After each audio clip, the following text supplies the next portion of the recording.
Welcome back to another explainer. Now look, I know what you might be thinking. When we hear a phrase like public fund management, it's so easy for our eyes to just glaze over, right? But let's completely flip our perspective for a second. The government isn't just generating wealth out of thin air. It is merely acting as the custodian of the public's financial resources. The state is just the manager. Which brings us right to the absolute most important question of this entire topic. Whose money is the government actually spending? It's not some abstract concept of state wealth. It is your money. Every single bridge built, every salary paid, every policy enacted is funded by you. And honestly, how well that money is managed directly dictates our economic growth and ultimately your personal well-being. Okay, let's dive into this and look at the basic plumbing of the whole system. Managing public resources is basically a massive balancing act. On one side, we've got revenue. That's your taxes, earnings from public sector undertakings, foreign aid, the whole shebang.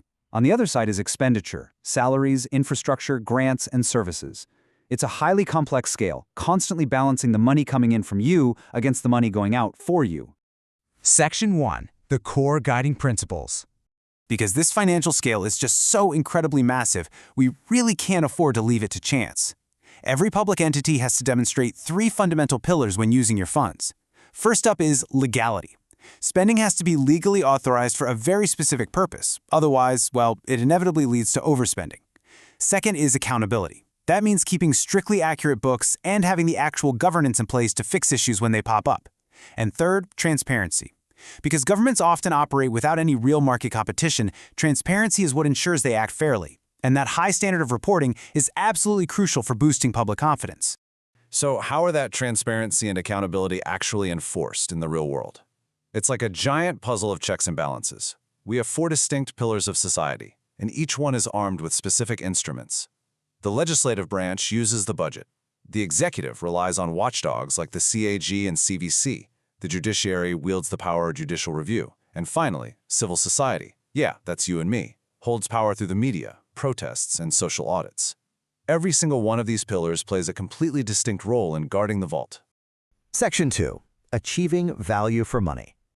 Okay, we have the money and we have the rules to guard it, but what is the ultimate goal of actually spending it? I want you to keep this one specific guiding concept in your head for the rest of this explainer: maximum social advantage. This is the fundamental test every single tax dollar must pass.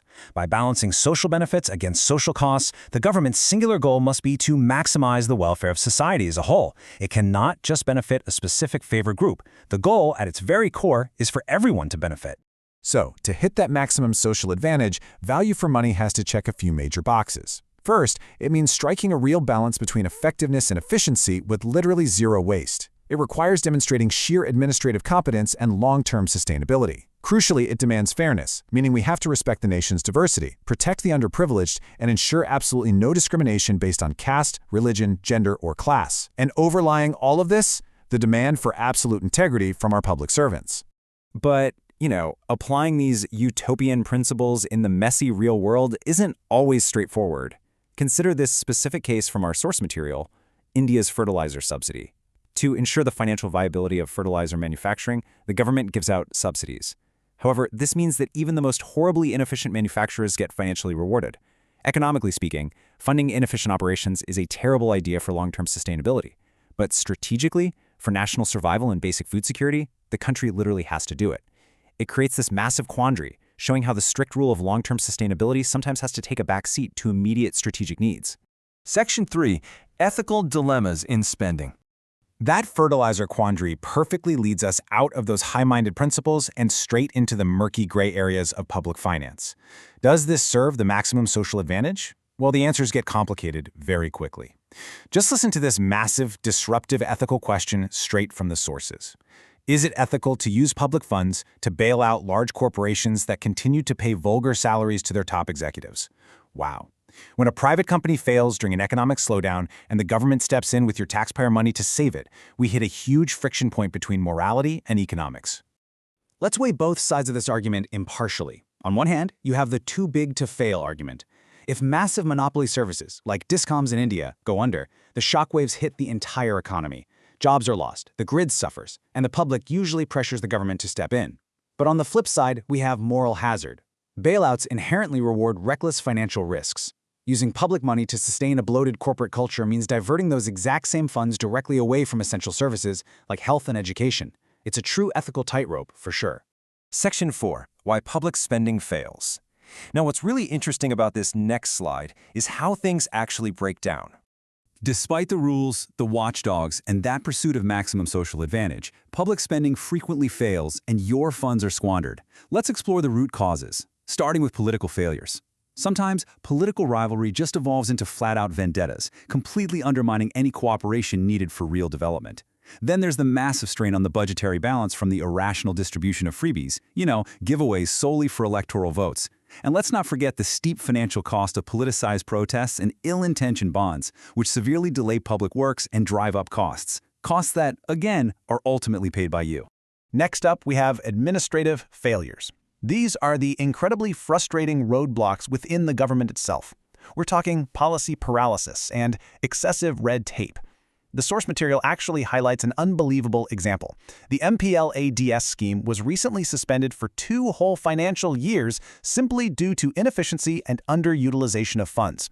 Add to this the fact that watchdogs like the Central Vigilance Commission are merely advisory and don't even have the authority to file criminal charges. Yeah, you've got a perfect recipe for administrative gridlock.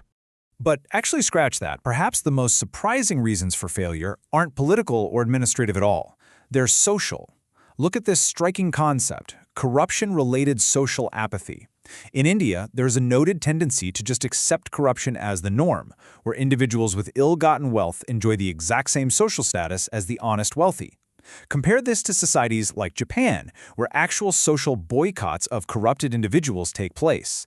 As the saying goes, when society stops caring, the custodians of the money stop fearing.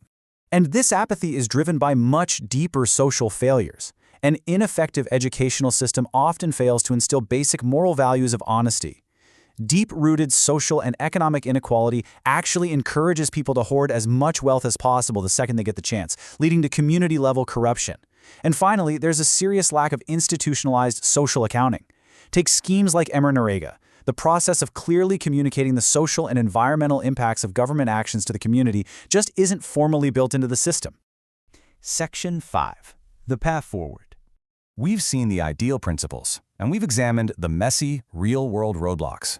But how do we align our reality with those principles? The source material outlines some concrete, absolutely necessary reforms. To ensure public funds hit that maximum social advantage, we must decentralize power and close those glaring legislative loopholes. We have to give real teeth to institutions like the CVC and strongly empower the Right to Information Act. We need to increase administrative accountability to cut through all that red tape, and broadly speaking, we must make society more democratic. These are the concrete steps required to make our society truly sustainable.